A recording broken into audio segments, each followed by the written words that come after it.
आप सभी दोस्तों को राधे राधे। श्री कुंज बिहारी श्री हरिदास। दोस्तों, मैं आपको राधा रानी और कृष्ण कन्हैया की बहुत प्यारी कथा सुनाने वाला हूँ। आप सुनेंगे ना तो आपको भी बहुत अच्छी लगेगी, तो प्लीज वीडियो के साथ बने रहे। छोटा सा ही वीडियो है लेकिन कहानी बहुत मजेदार है। आप सुनोगे ना तो आपको बहुत अच्छा लगेगा सच में। राधा रानी का प्रेम क्यों सबसे प्यारा है आप जानते हैं? नहीं जानते अगर तो इस कथा के माध्यम से आप जान लीजिए। इस कथा के प्रेम की खासियत है चरणामृत से संबंधित एक पौराणिक कथा की काफी प्रसिद्ध कथा है जो हमें श्री कृष्ण और राधा जी के अटूट प्रेम की याद दिलाती है।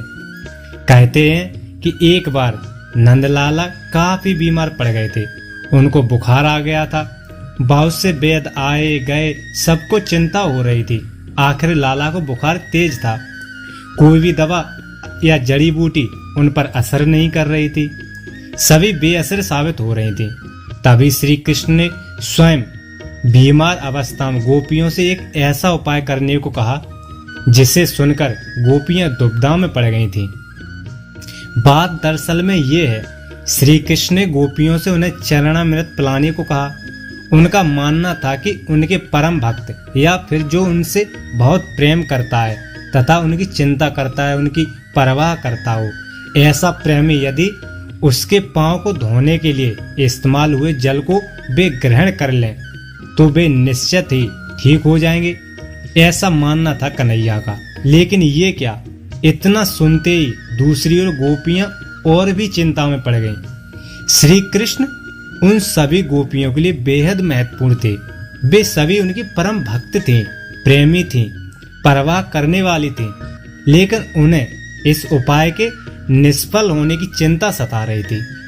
उनके मन में बार बार यह आ रहा था कि यदि उनमें से किसी एक गोपी ने अपने पांव के इस्तेमाल से चरणामृत बना लिया और श्री कृष्ण जी को पीने के लिए दिया तो वह परम भक्त का कार्य तो कर देंगी, लेकिन किन्हीं कारणों से कान्हा ठीक न हुए तो उसे नरक भोगना पड़ेगा।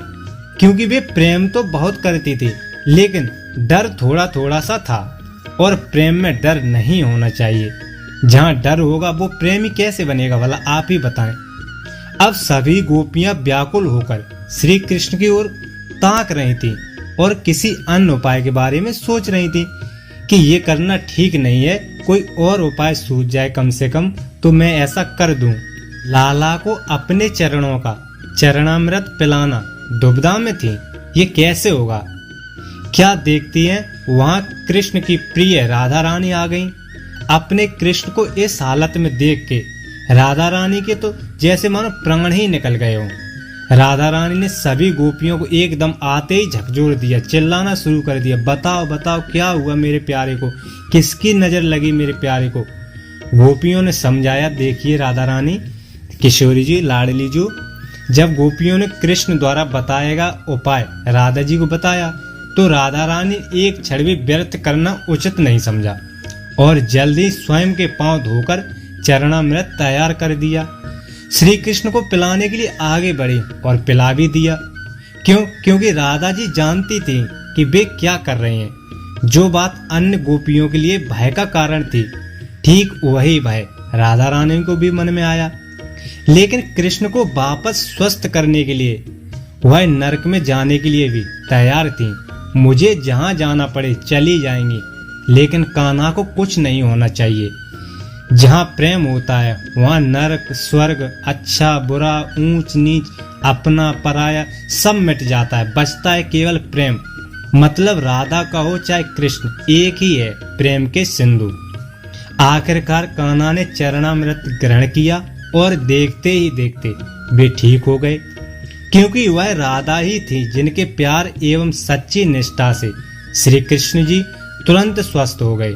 अपने कृष्ण को निरोगी देखने के लिए राधा जी ने एक बार भी स्वयं के भविष्य की चिंता नहीं की और वही किया जो उनका धर्म था। वो मोहब्बतें जो तुम्हारे दिल में हैं उसे जुबां पर लाओ और बयां कर दो।